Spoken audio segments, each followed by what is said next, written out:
All right. Well, welcome. I'm so glad to be joined this morning on our LinkedIn Live on Salary Negotiation 101 by some very good friends of mine. So I appreciate Amy Rinkin and Keld, you guys being here this morning. Thank you again.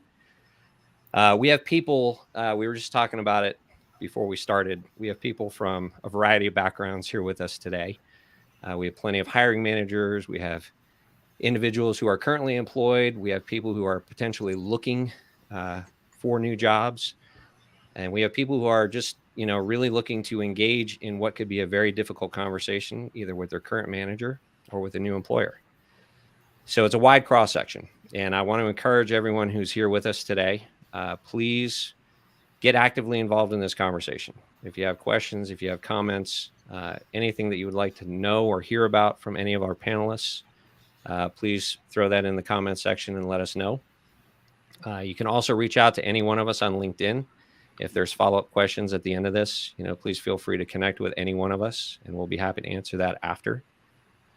But this conversation could be a multi-part conversation. We're going to talk for an hour about a topic that's very difficult for a lot of people to discuss.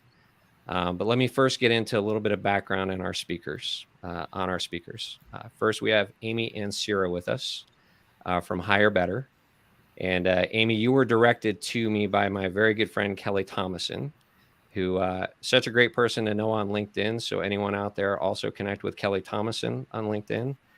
And I love all that you, Kurt, and Kelly do over at Hire Better. Can you tell us a little bit more about yourself, Amy? Yeah, thank you.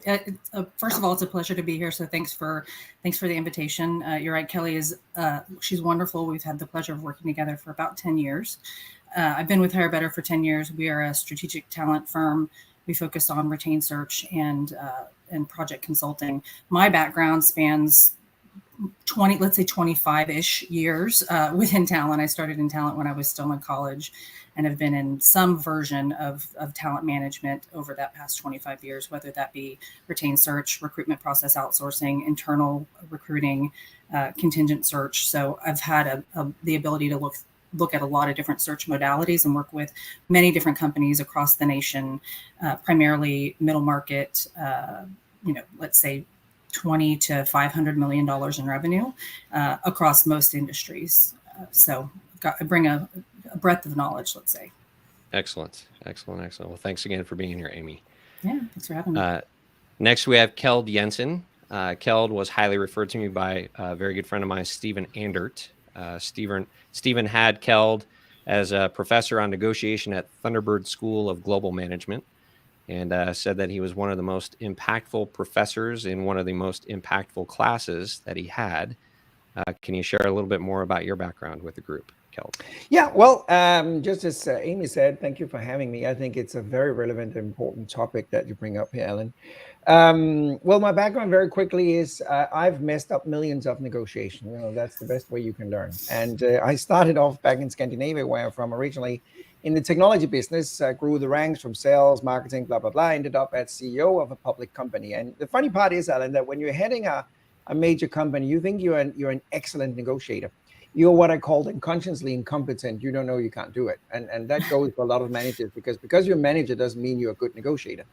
And I learned that the hard way. And then I had my, what came to be my partner. He came into me and in 60 minutes, he moved me from unconsciously incompetent to consciously incompetent. I suddenly realized I couldn't negotiate, and that scared the heck out of me. So I jumped ship and changed industry. So in 1998, to be exact, I moved into the consultancy business, where I've been since then, where I'm helping and assisting organizations and government globally on improving their negotiation. And that's everything from salary negotiation to merger acquisition to contract negotiation. I've written a number of books, 24 books that is published in 38 countries. I do a lot of keynotes, TEDx speaks. I'm an associate professor at university here in the US, as you mentioned, and a couple of universities in Europe. So I do negotiation in general, not only salary negotiation or employee negotiation, but I have been involved in lots of them, both representing unions and employers as well. So exciting topic we're about to talk about. Excellent. Well, thank you so much, Keld, for being here. And thank you, Stephen Andert, for referring you as well. And then finally, we have my very dear friend, Rinkin Patel. who I can honestly say I turn to for all sorts of business related questions. And when I posted the question of, does anyone have anyone they can refer to me who has knowledge on negotiation, I had about 4 or 5 people reach out to me and say, Rinken's going to be on it, right? So yes, Rinken is going to be a part of this. Rinken, can you please share a little bit about your background? Absolutely. Thank you, Alan. Thank you for the panel as well for including me in this audience. My name is Rinken Patel.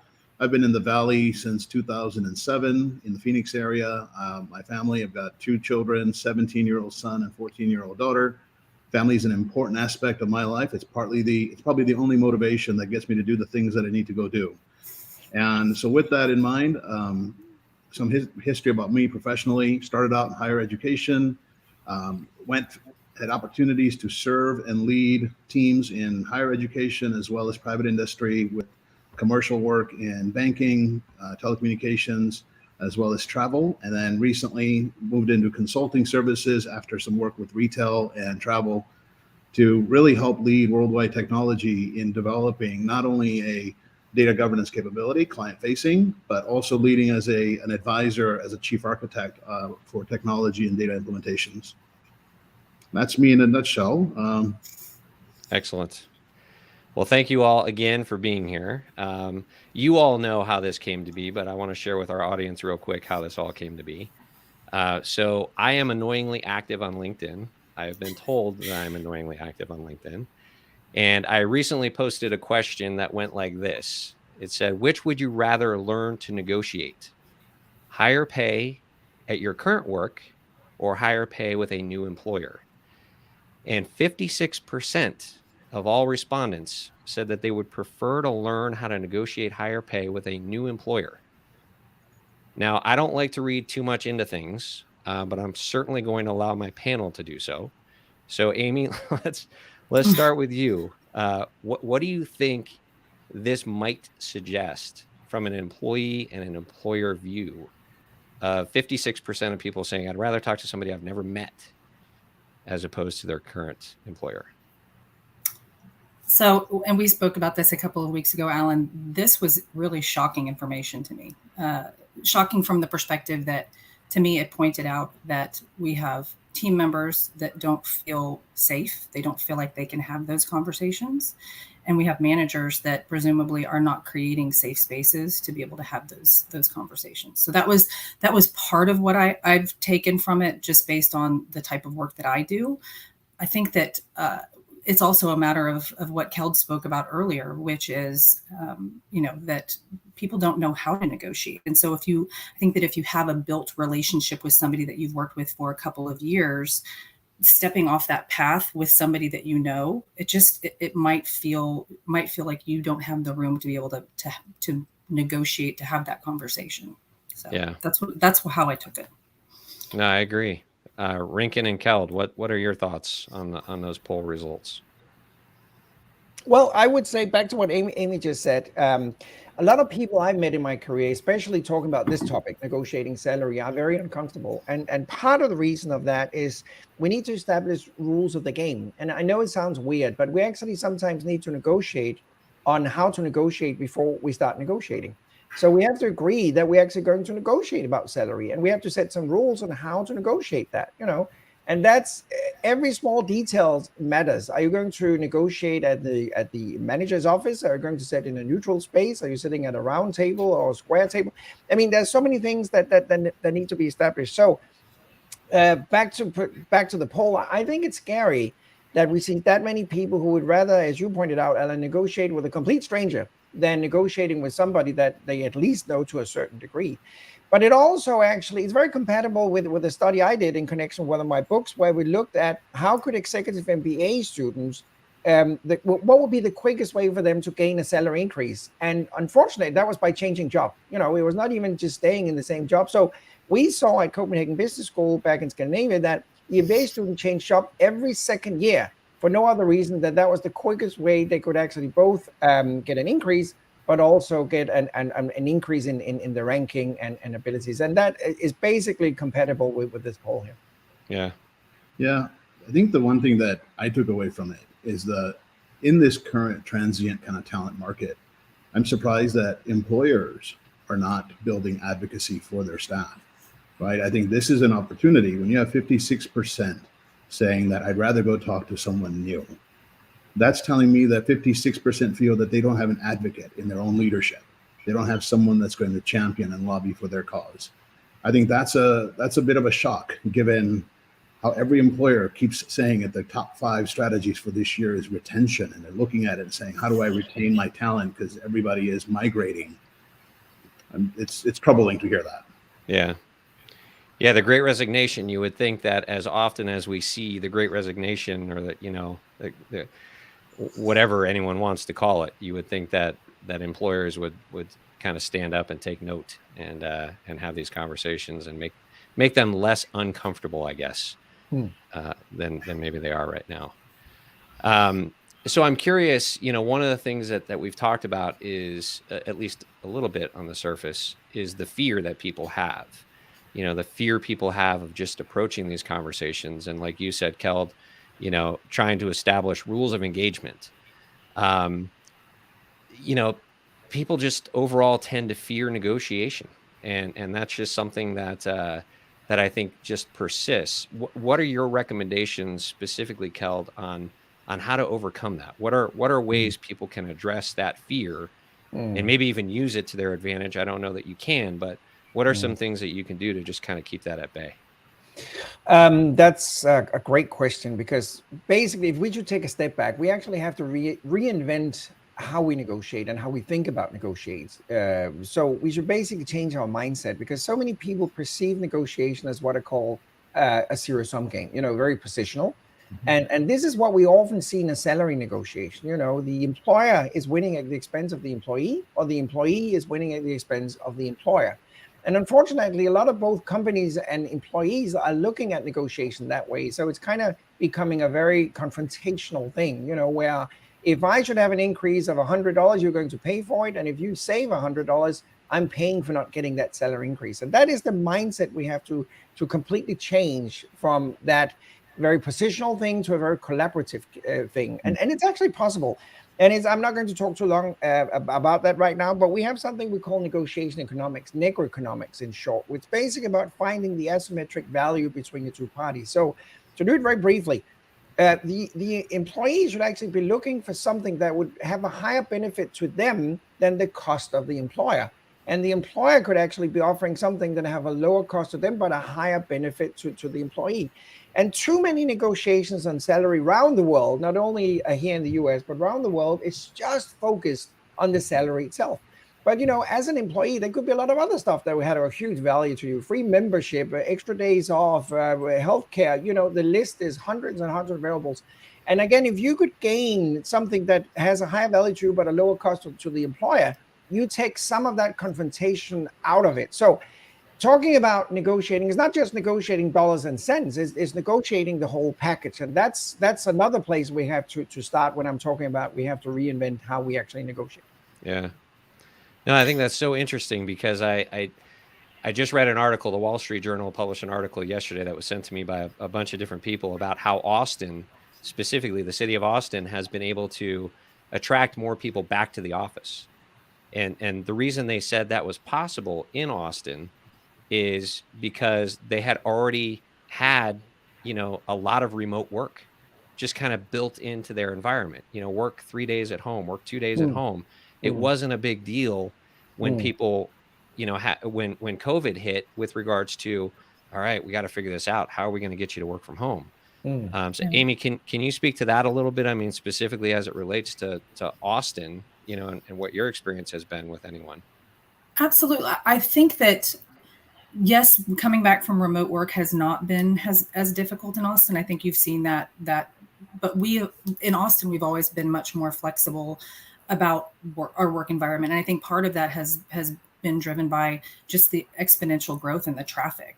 That most employers understand that you probably have at least an hour or longer commute each way. And so there have been a lot of companies, especially you know, forward thinkers in leadership, that have built those systems in where you've got, you know, a hybrid schedule.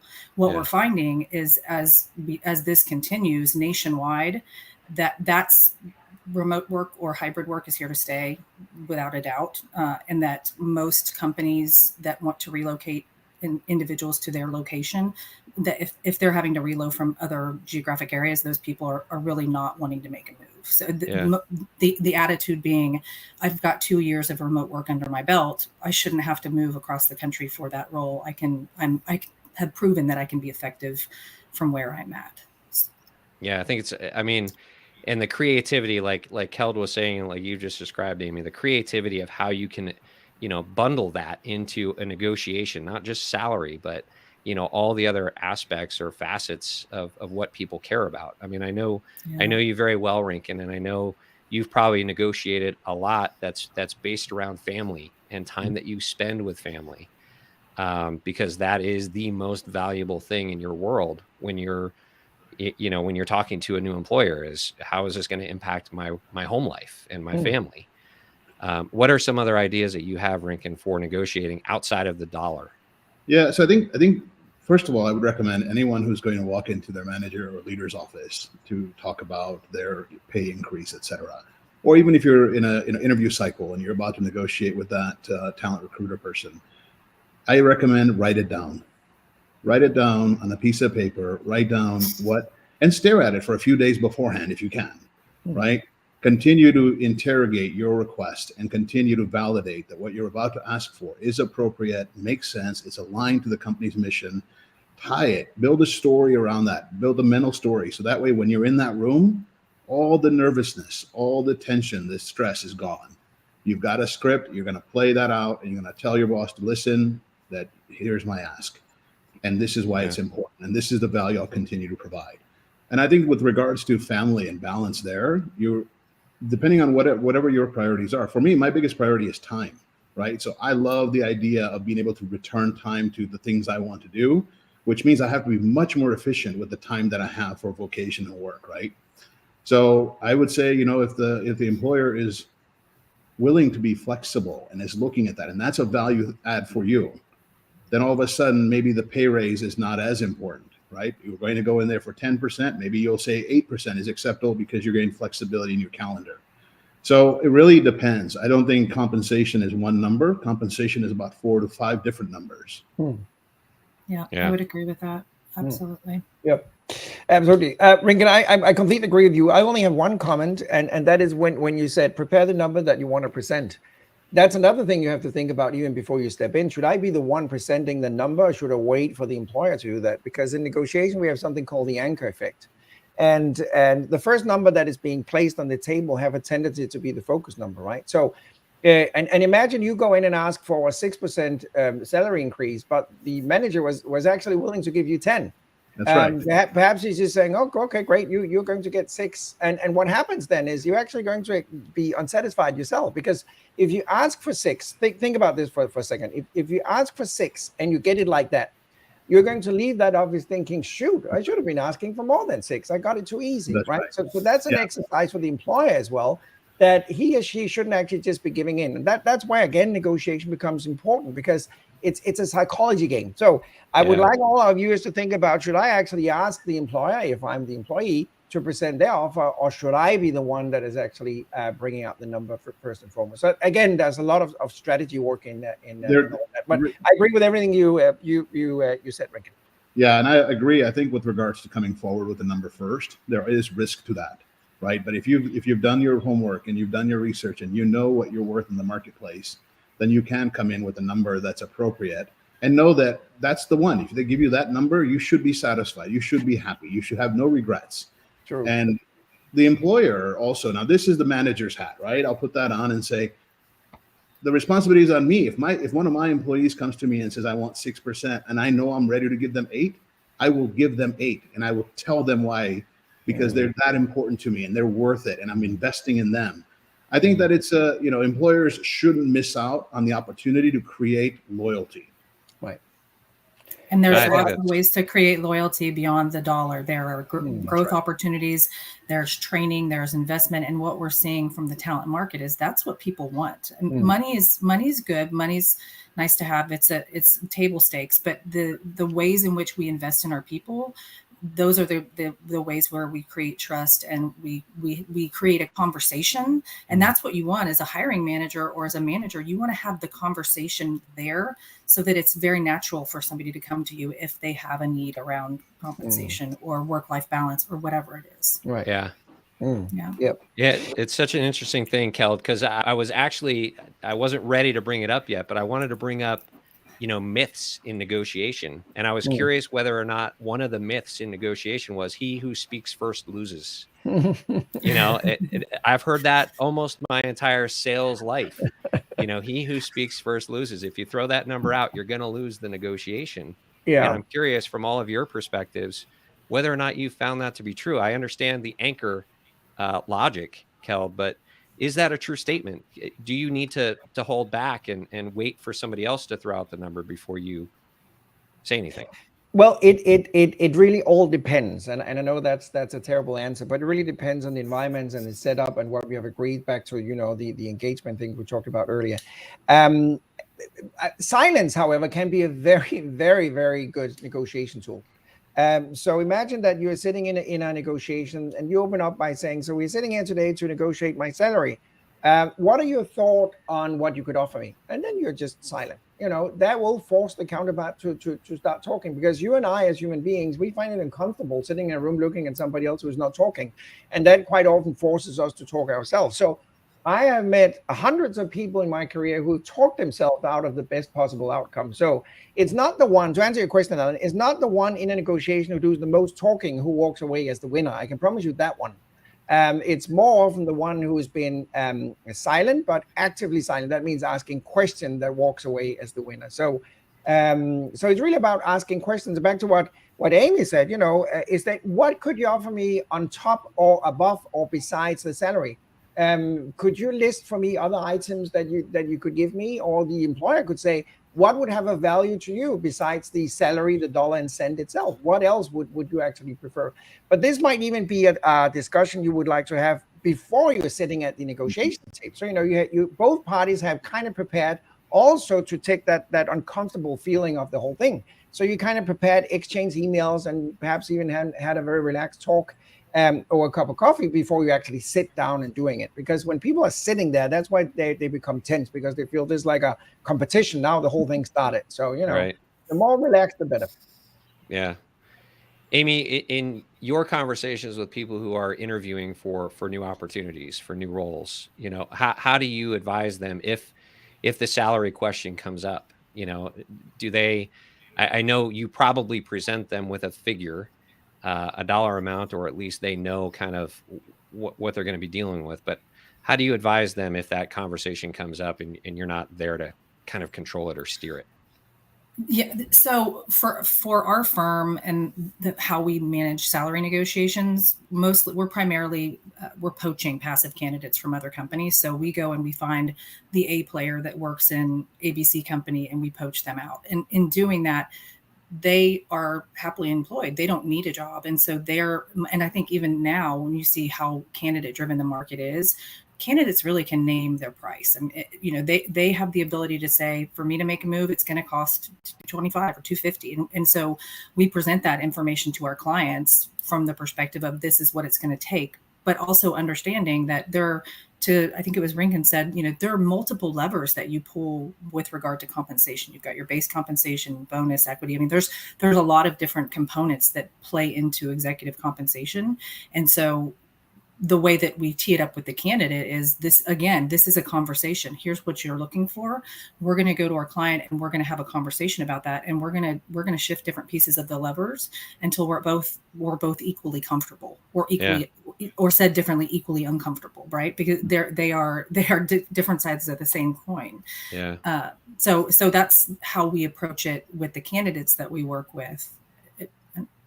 I think that as the markets shift, as you move from a candidate-driven market to a client-driven market, that conversation becomes very different. So, yeah. No, I think it's interesting, and I'm going to bring up a question that Kendall presented here in a second. We've got one question, or a comment actually, but we'll bring it up in 1 second. One thing I wanted to ask you, Rinkin, is related to what we were just talking about. With regards to the other creative things that can come up, but also just the uncomfortableness and the fear that goes along with the negotiation. I'm curious from your perspective, being both a hiring manager and a candidate, interviewing for jobs in the fairly recent past. You've been on both sides of that. Mhm. How do you prepare? Because we all know you're less stressed, you're less fearful when you prepare. So when you're sitting down on either side of that, how do you best prepare for those conversations? Let's start with when you were interviewing for an opportunity. Yeah, so I think I said earlier, right? Write it down. So one of the things that, in addition to having your stories lined up around difficult situations, et cetera, how you overcame those, all the things you do to prepare for an interview, you should also have a note in your diary that talks about, here's my base level comp range that I'm expecting. Here is my base level bonus range that I'm looking forward to. Here is my PTO. Here is my equity, et cetera, depending on the organization you're interviewing with. So you should have those things there and communicate upfront, right? That, hey, I'm looking forward to a range of things depending on what's available from a compensation model. If we're on the low end of my base, then I would expect that there's equity opportunity and there's a larger MBO opportunity, et cetera.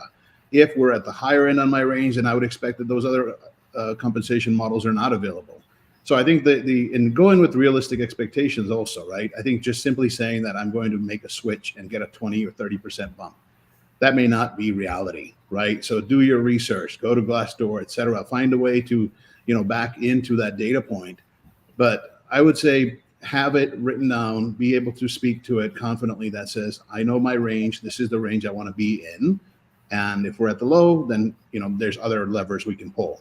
So the ones that I know in the past have worked are, sign-on bonuses is usually a good way to compensate first-year gaps, right? So if you're going to take a first-year role and it's going to be lower, usually some sort of sign-on bonus or an upfront bonus can help offset that transition, right? And then 2 would be, whatever the annual or quarterly bonus opportunities. 3, any sort of an equity or stake in the organization or any sort of performance-based, right? Some sort of an upside to the equation. And then, last, if something that's, again, important for me, I have teenage children, so it's very important to have PTO. That's an important factor. I want to be able to say, hey, I'm going to take 4 weeks a year or 5 weeks a year. And that's an important thing because that's me giving back to my family. So know what levers are available. Do your research, talk and find out others from that company, if you know through your network, and talk to them and see what is that hiring practice. So be ready for it. Yep. I think also knowing your risk tolerance plays into that from that perspective of your cash versus equity, standpoint. So knowing how you're geared and what will work for the period of life that you're in. So yeah. Sorry, quickly, Alan. One thing I would add is when you're talking to the hiring manager or the recruiter and they're talking about negotiation and salary, don't fill the void. What I mean by that is let the silence happen. If you've said something, stop. Let them respond, because most of the times it's going to be in your favor.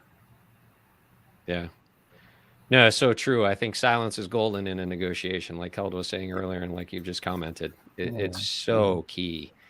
And there's so many people. I mean, I deal with technology folks, and there's so many people just across a wide spectrum of roles and responsibilities, and people that just don't like silence. They just get so uncomfortable with it. So you add the uncomfortableness of this conversation, and then, just put on top of that and say, try to be silent. It just adds a little bit more fear to it, but it's so true. So true. I want to get back to, something that Kendall put, and I don't know if Kendall's going to be okay with us posting it. We can post it. I'm thinking we could, but this is just such an interesting point, because when we were talking about Austin specifically, he said, in regards to going back to the office in Austin, I feel like some companies have made major investments in real estate and want to see those investments realized as well. And I think it's, again, we've talked about winning and losing, and this is a win for the company only. We spent this money on rent, therefore we need people back to prove that we were right in spending money on rent. How does that benefit the employee if that's your case? If that's your case, to me, it's a bad case. But what say the panel Amy, if you could kick us off. I can't tell you the number of clients or folks that we've worked with that have that mirror exactly what Kendall said. And the way that we approach that conversation with them is that the world has changed. In the past 2 years, the world has changed, and it's changed permanently in a lot of ways, and that you need to evolve and rethink the way that you're approaching it. And if you don't, candidates, talent, they can go next door or, down the street. It's that it is incumbent upon you to evolve as it relates to this subject. So, yeah, but I 100% agree. We've seen that for sure. Yeah. Well, yeah. And I don't want to get to the win-lose aspect yet, but that just seems like, we as the company need to win, and therefore you got to lose. You got to come to the office. And it boggles my mind. Well, what we're finding though is that if there is a perspective about you must come into the office, that so few people want to come into the office, that you can have that edict if you want to, but you're not going to find top talent. You're going to have to settle for something less than what you might want. So yeah, right. Any other comments on that? Yeah, I'm sorry. I just want to jump in. It actually reminds me, Alan, that it would be the same if I bought a huge, expensive coffee machine and I employ you, and then you say I don't drink coffee, and I said, but you have to because we bought this coffee machine. It doesn't make sense, does it? Yeah, I think so. I'll take the employer's perspective because my organization, Worldwide Technology, we've got offices all over the globe, and we do invest in making sure that those offices are good working spaces, et cetera. But we don't have it's a hybrid model, right? At best, right? And we have folks that are all over the country working out of homes, such as myself. But there is a perspective, right? Collaboration, mentorship, and interaction, and taking new hires and new analyst level entry hires and allowing them to have a place to go to, and bringing our senior folks in to mentor them and work with them hand in hand on projects. Many of us who are seasoned career professionals, we're quite used to hybrid environments and know how to be effective in those environments. But many of the folks that are hiring new entry level, they're coming right out of school. And as a result, they're used to classroom settings, and they understand that, hey, I need to collaborate with my project team. So I think it depends, right? If you can pivot that and say, hey, you're a recognized leader in our organization, and we need you to be able to be available for our new hires. You're going to help lead coaching sessions and mentorship sessions, et cetera. So it just depends on the perspective and what you're trying to achieve. Yeah, totally agree. I think there's also something generational about it as well, because what we've found is, and to your point, if you're a seasoned executive, you've earned your stripes already, and you really know how to manage your time. But what we've seen of some younger people is that the working from home and being remote, they feel alienated, they feel isolated, and they need more socialization. So it's interesting to see that we've seen some portion of the younger population that actually wants to be in the office because they want to be able to have water cooler conversation and have that access to management. So, yep. We've got another comment from Moise, I believe is the correct pronunciation. And Moise says, if you realize just a few days after your negotiation that you've accepted lower salary or lower overall conditions, what would be the most effective way to reopen negotiation without appearing as a non-serious person? Keld, if you'd like to field that one. Well, that's a tricky one. I usually say that a signed contract is just a pause in the negotiation process. So everything is negotiable and everything is renegotiable all the time. However, there's something called timing as well. And I actually just want to throw a bomb in here in the whole discussion, because now we're talking about that you should negotiate your salary and you should expect an increase. But what if you shouldn't? What if you should actually be grateful? Imagine during COVID that you had an employer that actually treated you really well. They gave you full benefit, full salary, let you stay at home for 3 months, not doing anything, took care of your family, and everything was dealt with. Would you actually feel okay going into that employer and say, I want 12% increase, otherwise I'm leaving? There's something in the Bible called the golden rule: only do to others what you like to do to what you would like them to do to you, right? So sometimes we have to stop for a second and think about, is this even reasonable? Is this reasonable and fair that I go and demand something from somebody who's actually previously been treating me really well?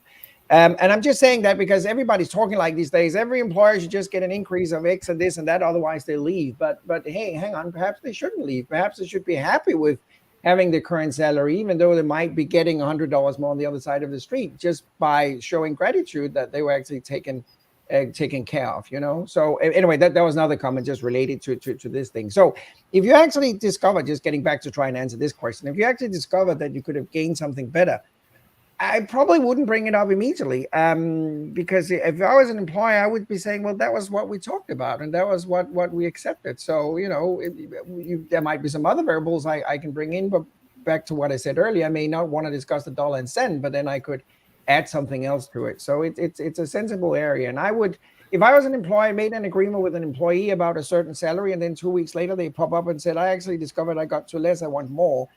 I don't think I would take that up on a positive note. Yeah, it feels like a retrade. Yeah.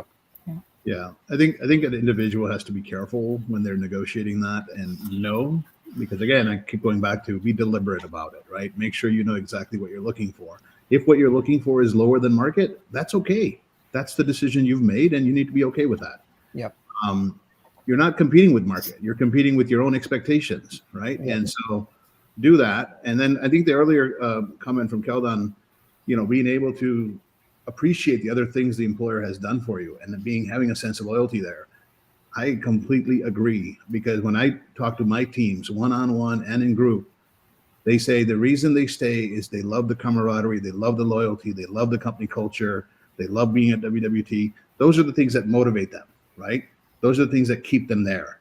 It's not just, I've yet to see one of my individuals in my charge say to me, Rinkin, I love being here because of the pay I get. Yeah. Yeah, exactly. So true. So true. Yeah, very true. So Yeah. I want to kind of, you opened up an area, Rinkin, that I wanted to start with you on. Knowing you like I know you as a very empathetic human being. And I've had a lot of conversations with candidates recently about the tribulations and trials that they're going through, you know, with inflation and just difficulty managing life. So when they come to me and talk to me about the fact that they're in a very tough spot financially, and then negotiate their income, I don't know. Is that an approach that any of you would say is a workable approach or a good approach for anyone to take when they're trying to negotiate their income? So you're saying that they're negotiating based on reactivity, not necessarily on their worth in the market? I would say that that's probably how I would describe that. Yes. Yes, I think if you're facing hardship, you should feel comfortable discussing that with your boss, saying, Yep. look, I'm dealing with hardships at home. I've got additional expenses as a result of inflation, or I have a child that's been injured, or whatever the situation may be. There may be an opportunity to do a spot bonus, or there may be an opportunity to increase your compensation for a temporary period of time. I think it's important to give your employers an opportunity to be successful for you. That's Yeah. a great quote. That's a great Yeah. quote. Yeah, it is. To add, I was just reading an interesting article. I think it was Stanford, a professor from Stanford, who said it, that the basic said if you as an employee are not getting a raise of at least 5% these days, you're actually getting a decrease, right? Because inflation, as I see it right now, is about 5%. What is funny, actually, because here comes psychology in again, because we did a study a couple of years ago before this whole inflation thing, where we were asking a number of people, would you rather have a 4% increase of salary in a market where inflation is 8%? Or would you rather take a 2% decrease in salary in a market where there's 0% inflation? And it may not surprise you guys, but everybody picked a 4% increase in a market where there's an inflation of 8%. If you could do the math very quickly, that's actually worse than taking a decrease in a 0% inflation market. So there's a little bit of math here as well. So back to the whole thing, if we all agree that cost of living has increased by X number of actually cost, the percentages went up, well, that's a minimum, right? Otherwise you actually get a salary decrease. So yeah, back to that point, that's very important. So back to what Rinkin said and Amy said, yes, you should absolutely be comfortable going into your boss and talking about that cost of living has increased, because it has for the boss as well, by the way. Mm-hmm. Yeah. What we're seeing from the conversations that we've had in the market, we're seeing companies averaging about 5.5%, 6.5% increases. But what many of the economists I've listened to have said is we're probably closer to 8.5% to really afford for a cost of living adjustment. So Mm. if you're doing anything less than that, your team actually is taking a decrease. So Mm. That's quite a lot. Hi, Amy. 8.5%. Wow. yeah. That's a lot. And I think that's probably true in technology, right? Absolutely. I think there's a disparate kind of salary scale that happens in technology roles, et cetera. I think that if they're not leveling to market and market expectations when it comes to increases, they're not taking into account cost of living and inflation and other factors, I think they're doing a disservice not only to that person, that employee, but their future growth opportunities, because they now have a retention risk. Yeah. Mm. So Right. true. Mm.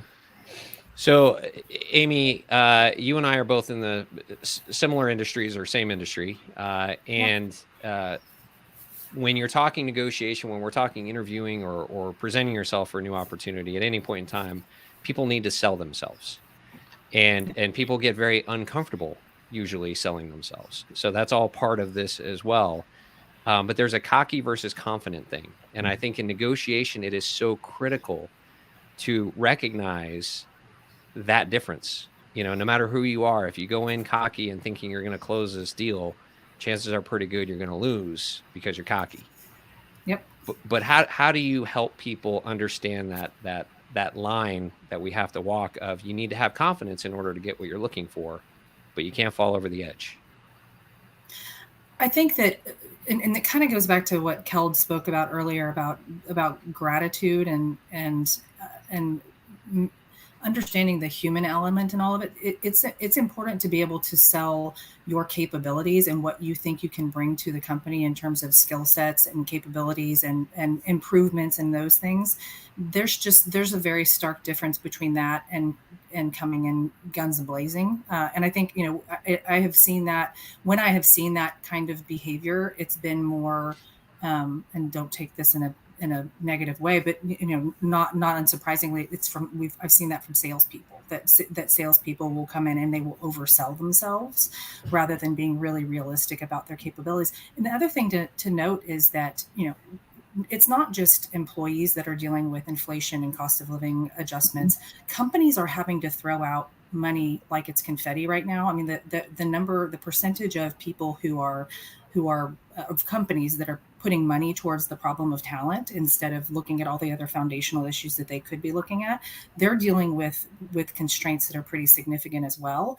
And so when you're in that conversation, understanding this is what your preferred salary is, but there are going to be limitations on the part of the company as well that you need to be thoughtful about, that you need to be, that if you really truly want to go work with this company, that's a partnership. You're going to work with an individual. It's a partnership. And so the company might not be able to give you an 8.5% increase. They might only be able to give you 6 this year and, increase it X amount, next year based on revenue, performance, et cetera. So it's about creating that conversation. I don't know if that answered the question or not. No, you absolutely did, and I'm so glad you brought up that point, because Rinkin and I were talking about that. When we first started talking about doing this LinkedIn live session, and I think someone responded to me on LinkedIn recently about the fact that CEOs need to give up their cars and their downsize their houses because people need that money, and I'm like, no, that's not the case. That's not true across the board. We're very broad brushing this issue, that there's more money to give, yet we're just not going to give it to you. It's such an interesting thing to me, because I think there is this philosophy or thought out there that, well, they're just not going to give it to me even though they have it, and therefore I'm not going to go work for them. So I'm really glad you brought that up, Amy, because I'd like to know, Rinkin or Keld, what are your thoughts on either that original thought, with regards to confidence versus cockiness, or kind of the redirect that we did of, there's more in the kitty, you're just not willing to give it to me, sort of thing. Yeah, I would say back to what we have touched upon a little bit already is that some people perceive negotiation as a competition on how can argue how good you are at argumentation. So you argue for why you should get what you want. You put up a lot of argumentation. You say, I can do this, I have that experience, I have that training, I have that education. And instead of doing all the argumentation, you should think about replacing the argumentation with questions instead, because you basically achieve the same thing, but you do it in a more collaborative manner. So instead of me going in and say, I'm very good at this, I'm the world champion in this, and blah, blah, blah, you can reverse it and say, Alan, would it have a benefit to you if you got an employee who have experience in, then I'm basically, placing the value for you to evaluate and put a value on, instead of I'm coming telling you what that value might be. So what I'm always telling my students and clients is try and stop the argumentation and replace argumentation with questions. That will always bring a more open climate into our negotiation. And it also takes a little bit away of that whole racking thing that you might see that you're doing. Yeah, and I think the other thing I would add to what Kel just said is you're not trying to convince someone. You're trying to help them realize of their value. Yep. So they've already likely witnessed your work, your quality, your effort. You need to help them connect the dots to get to that same place that you are at. And so sometimes telling them isn't the right approach. Helping them realize based on, this project, et cetera, or this experience or this, work that you've done to lead others. Those are all important storytelling things that you have to do. It's almost like interview mode, right? When you're asking for a raise, you're essentially interviewing, conveying your value prop so that person on the other end says, oh my gosh, this person deserves a new compensation or an increase. So, and the competition earlier to what Amy and Kel were commenting on, trying to get to that bigger number, whether it's, due to inflation, accepting the 4% increase in a higher inflationary environment and not realizing that the math is actually not in their favor. That's because we've all been conditioned to believe that the salary number is important in that way. And that increase, that number is paramount versus, look, I get it. I've had friends that have said to me, Rinken, I just got 20% bump than where I was at in this new company. I'm like, yeah, but you just signed up for another 30 hours of work every week. I think you're losing money. Right? Right. It just depends on what anchors you, I guess, where your point of view is from. Right. I agree. Absolutely. One thing that we've seen is that we might work with a candidate. I don't know if this is something you've experienced as well, Alan, but kind of to your point, Rinken, where a candidate might have a salary requirement when they start interviewing. And then as they learn more about the company and they go through the interview process and they get more data about really what is under the hood for in terms of the company, how structured, how much process, what they're going to need to build. I've had candidates come back and say, I know I said I was looking for X, but I'm now looking for X plus 25,000 because I recognize that I'm going to be working 60-hour weeks for the next year and a half because I need to build. So that's one of the things that we always talk through with our clients is don't be surprised if there is a delta on that number just based on what candidates learn in the process. So Yeah. Yep. Ryan just put a quote up from Honest Negotiation, which is one of Keld's books. Some approach negotiations as conflicts. However, negotiation is not a conflict. Our gain is not decided by our effectiveness in subduing the other party, which I just thought was a very appropriate quote for right now. Very well said, though. In this world in which we operate now, a lot of negotiations that used to take place in person are now taking place this way. That changes things. That changes things dramatically. And I think it makes people even less comfortable than they used to be. Maybe potentially makes people less comfortable. How do you guys advise people? How do you how has your negotiation style yourself changed as a result of doing it either via phone or via Zoom when you can't really read someone's body language? I would say it's a very different animal, really, Alan. It's a different negotiation. It actually makes it more difficult as you said, we can't read the body language. We can't get the feeling. We can't share a cup of coffee. We don't small talk as much when we're meeting virtually as we are face to face. You know, so I'm not sitting in your office and looking at photos of your kids. I can't point to that. Oh, said I have a kid that's same age as you. You know, I can't mirror. I can't do all of that. So it's actually a different ball game. It's a different training and it's a different setup. So I would agree with you, Alan. Most people actually find it more uncomfortable. Just to wrap up what I'm saying right now, we actually did a survey just before COVID, actually, where we were asking not only salary negotiation, but negotiation in general, where people were negotiating. And I was actually completely shocked because I thought majority of negotiation would happen face to face, but it turns out that 70% of all negotiation were already pre-COVID happening virtually. And that has obviously only increased. So I'm even scared to ask the same question right now because we're going to see so many negotiations happening virtually. And there's nothing wrong with negotiating virtually. We just have to prioritize because if we have really important negotiations, I would rather travel across the country to meet somebody face to face, even though it's just a 1 or 2 or 3 hours meeting, then I would do it virtually because that connection we're creating, at least the first time we're meeting, is so important. And we have to remember one thing, guys, and that is all business is human. It's always people making agreement with each other. It's not a company employing an employee. It's a human being that is employing another human being. And human beings interact and connect and create chemistry. So it's a very important thing to think about that is so much harder to create virtually than it is face-to-face. Yep. Agree. Yeah, I think the humility and the opportunity to serve, I think sometimes get taken away when we're doing things virtually.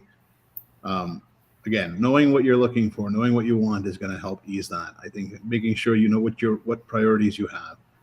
At the end of the day, it's your communication style. And I worry sometimes, right? Because I've talked to candidates that I've interviewed that are introverted and those that are very extroverted and very loud and kind of, high energy.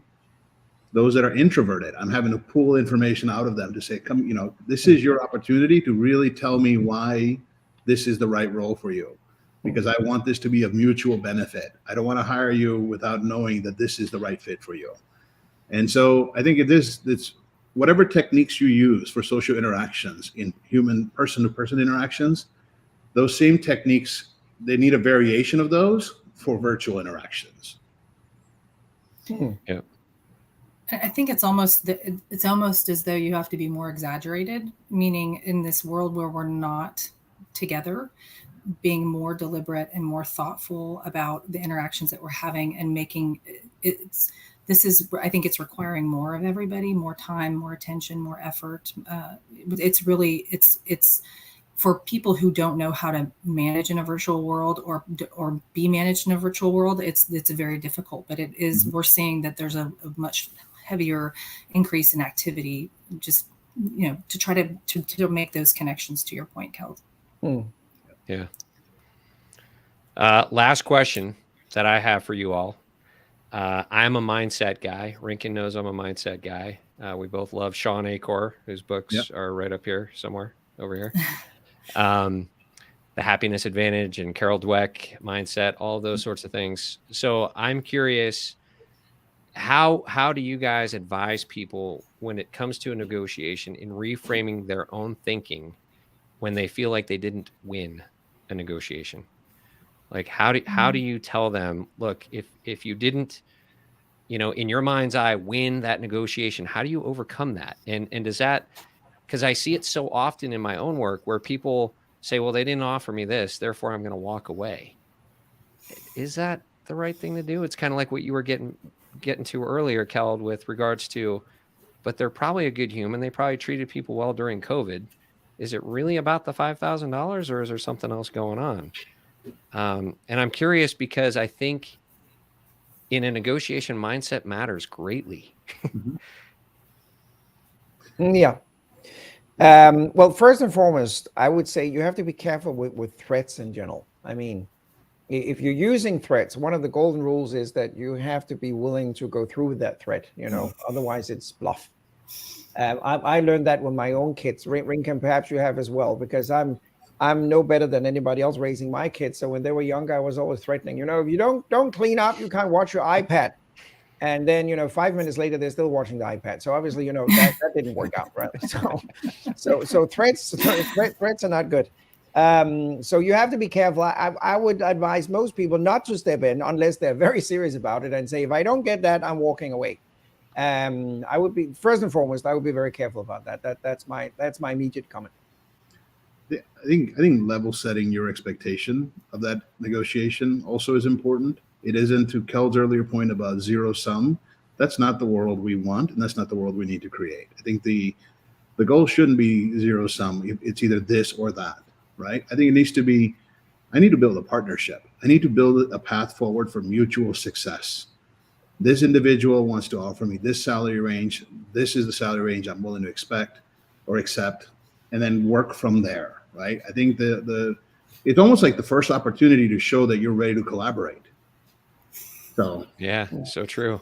I like that. I think also just really as people who are hiring, understanding what the motivation is. All of us have a deeper motivation for the things that we do in our lives beyond the salary, beyond the money. And so if you're looking at a position, understanding why is that person making a move? Do they want more work-life balance? Do they want to have more growth opportunity? What are the things that are not working for them currently, and how can you solve that problem? What can you do to put things in place such that the conversation is less about you're taking $5,000 less money, and it's more about you're unhappy in your role because of XYZ. This new position is satisfying a need, that to solve that. So getting to those deeper motivations, I think, is very helpful. I also want to add, Alan, that the employer don't have an interest in winning the negotiation, because let's say that he or she is winning the negotiation and the employee is losing.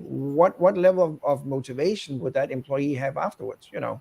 You're probably not getting full utilization of their knowledge or resources, because they're walking around being annoyed about the poor outcome they felt they got from that negotiation. Yeah. Yeah, So I think true. one other thing I would say is don't get trapped in the transaction, right? Because what you're doing in that moment is a transaction where you're trying to find a amicable path forward.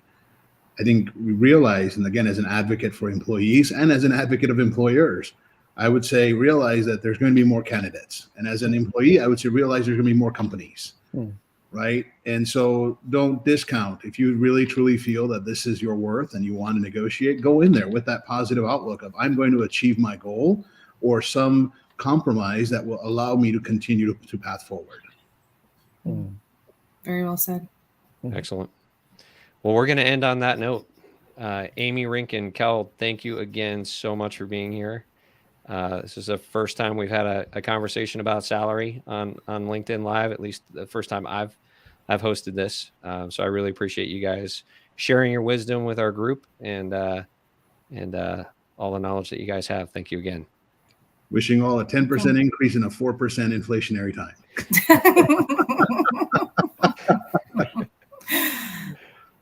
Thank you, Alan.